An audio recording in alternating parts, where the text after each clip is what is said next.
because you know when you go to do something and you know what you've got to do, but you still genuinely don't have the energy to do it.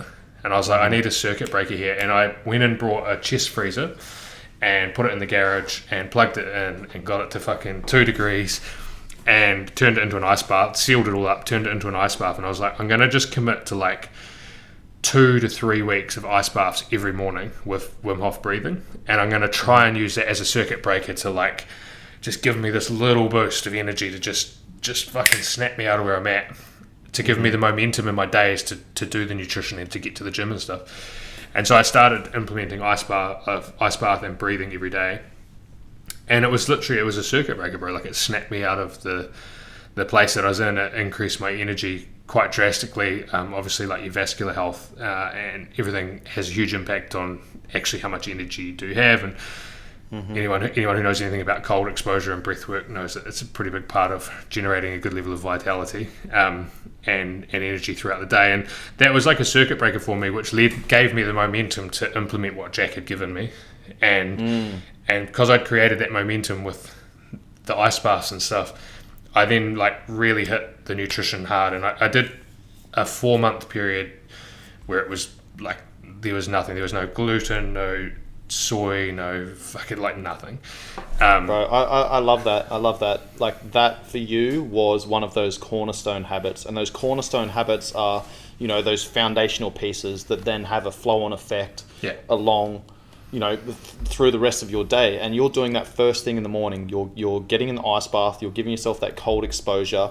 That's upregulating your sympathetic nervous system, putting you in a fight or flight. That's releasing cortisol, adrenaline. That's getting you fucking ready to kick off the day. But then what you're also doing is focusing on your breathing. Whilst your sympathetic nervous system's upregulated, that breath work, slow, controlled, deep breaths, that allows you to then create calm within the chaos, and you're actually driving the parasympathetic nervous system whilst your sympathetic nervous system's upregulated.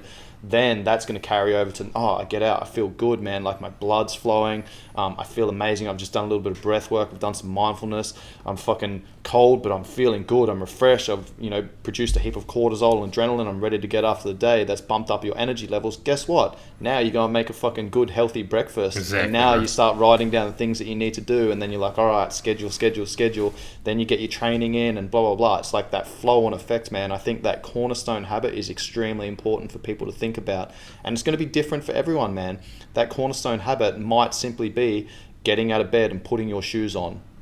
Yep. Or, you know, whatever, getting home from work, and instead of, you know, walking in the door and sitting on the couch, maybe it is walking in the door, getting out of your work clothes and putting on your training gear and walking 100%. Back out the door. Like, that cornerstone habit needs to be different. It will be different for everyone. But the important thing is, again, the principle, man, of finding that habit that then has this snowball effect and, you know, creates higher quality of life throughout the rest of your day.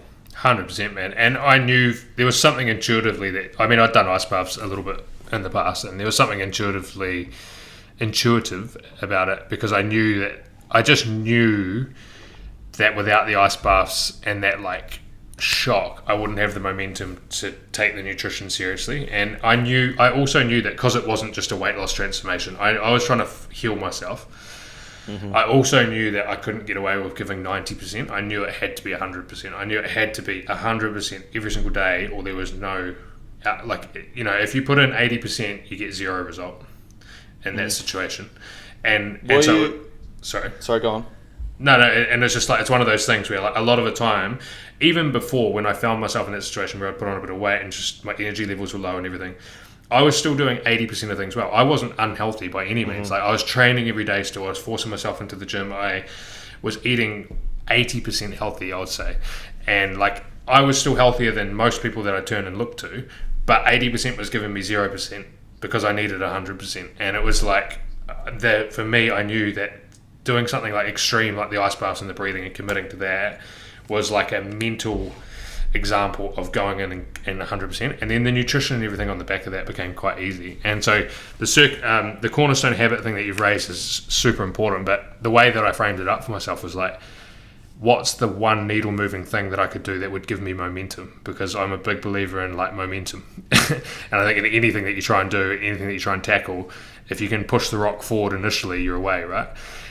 And so for me, it was just thinking about that. I was like, what is going to be like the needle mover, the thing that just snaps me into that first bit of momentum so that I can then carry it on? Because I trusted that once I got into the swing of it, it'd be fine. Yeah, bro. I always say to my clients, mate, like it's much easier to maintain momentum than it is to gain momentum. So what this means when, if people are listening at home and they're like, oh, I need to create some change in my life, then, it's going to be fucking difficult the first couple of weeks. The first month, the first 2 months, most people fall off their new habits or their New Year's resolutions after a couple of weeks, right? Because they try and do everything at once. And like the point is, don't do everything at once. Like, as you said, what's the one thing that's going to shift the needle in the right direction that is going to be a cornerstone habit that then has a flow-on effect elsewhere that you don't even need to think about. You just do because you understand it makes you feel better. And that's a great point as well, is like, that you were doing the right thing 80% of the time, but you knew also, because you have good awareness within yourself, that 80% wasn't doing or wasn't serving you, man, and there was something missing, for the average person. As you said, like, so many people don't understand how good they could be feeling because they've just live with... They've just accepted a shit quality of life. Like, that's exactly, become normal. Man. Exactly. Like, I know that's great awareness, because I know when I'm not feeling great about myself, things are, energy levels are a little bit low, I'm feeling a little bit tired, my productivity is a little bit down, maybe my sleep patterns are a little bit off. I'm like looking at everything in my life, I'm like, all right, what's slipping, like what, I look back at some of the best times of my life, man, where life was going really fucking well, my energy levels were high, I was really productive, really creative, good relationships, I was in a really good mental and physical space, and I'm like, what was I doing then? And then I'm like, all right, well, I'm not doing that. I need to get back to that point. And I don't need to do everything at once, but what's one thing that I'm going to do right now that's going to shift that needle in the right direction?